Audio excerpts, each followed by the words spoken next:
विश्व के कोने कोने में यूट्यूब के माध्यम से हमसे गुरु मंत्र लेकर वैदिक परंपरा में आगे बढ़ने वाले मेरे प्रिय शिष्यों, सज्जन और सन्नारियों, आज की कथा में हम आपको बैन राजा की कथा सुनाएंगे।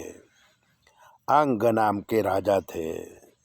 उनको एक ही पुत्र था, उसका नाम बैन था, जो बहुत लाड़ प्यार पाके बिगड़ गया था।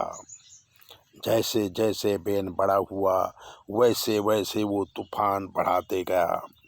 पशु पक्षियों को मारना, बिना कारण किसी व्यक्ति की कत्ल करना, गरीबों को सताना, ब्राह्मणों का अपमान करना, स्त्रियों की इज्जत लूटना, छोटे छोटे बच्चों को उठा के पटक के मार डालना, ऐसे अनेक पाप कर्म बैन करता था। प्रजा को मालूम पड़ता कि ये बैन बहुत ही दुष्ट आदमी है। उन्होंने राजा से कई बार शिकायत की, बैन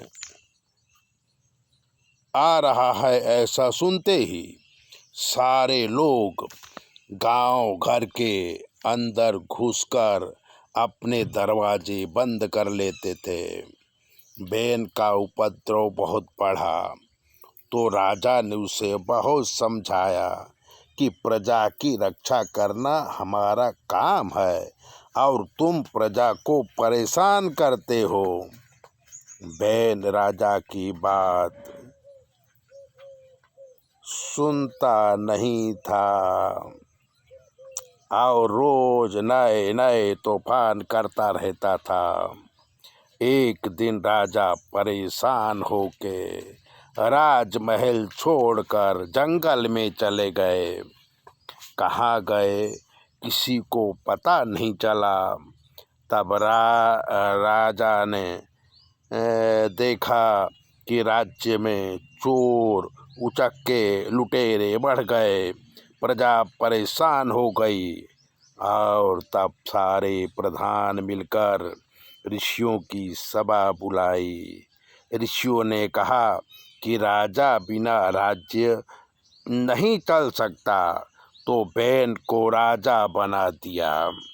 राजा बनते ही बैन ने सबको परेशान करना शुरू किया और नगर में आज्ञा दिया कि आज से कोई यज्ञ नहीं करेगा, दान धर्म नहीं करेगा, ईश्वर नाम की कोई चीज नहीं है, मैं ही ईश्वर हूँ, मेरी पूजा करो और मेरे कहने के अनुसार चलो।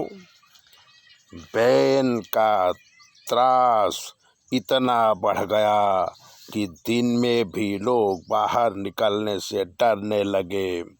जो निकलते लूटने वाले उन्हें लूट लेते और मार भी डालते। तब सारे ऋषि मुनि फिर से इकट्ठे हुए और बैन को समझाया, पर बैन ऋषियों का अपमान करते हुए बोला कि तुम सब मूर्ख हो, ज्ञान देना बंद करो और मैं ईश्वर हूँ इसका प्रचार करो। ऋषियों को क्रोध आया और उन्होंने बैन को श्राप दे के मार डाला।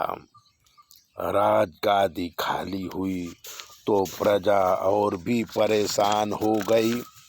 अब फिर से एक बार ऋषि मुनि इकट्ठे हुए।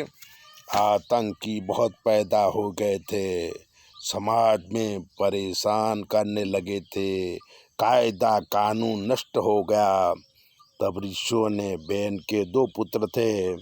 बड़ा पुत्र बैन की तरह दुष्ट था, पर छोटा पुत्र धर्म कर्म में मानने वाला था। उसे राजगादी पर बिठा के प्रजा पालन का ज्ञान दिया, कानून की व्यवस्था किया।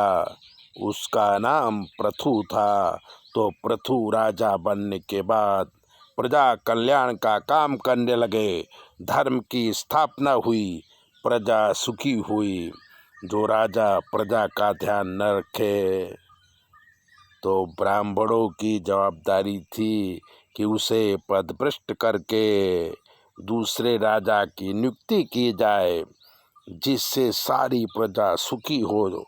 ये बात पहले थी, अब तो लोकशाही है, इसलिए प्रजा खुद अच्छे राजा को चुनती है। तो ऐसे ही कथा को सुनने के लिए, जानने के लिए चैनल को सब्सक्राइबर कर दीजिए, लाइक कर दीजिए।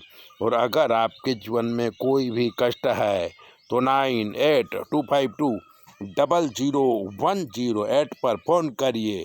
हम आपको बताएंगे कि आपके जीवन में क्या कमी है और आपको क्या करना चाहिए। चैनल सब्सक्राइबर ज़रूर करें।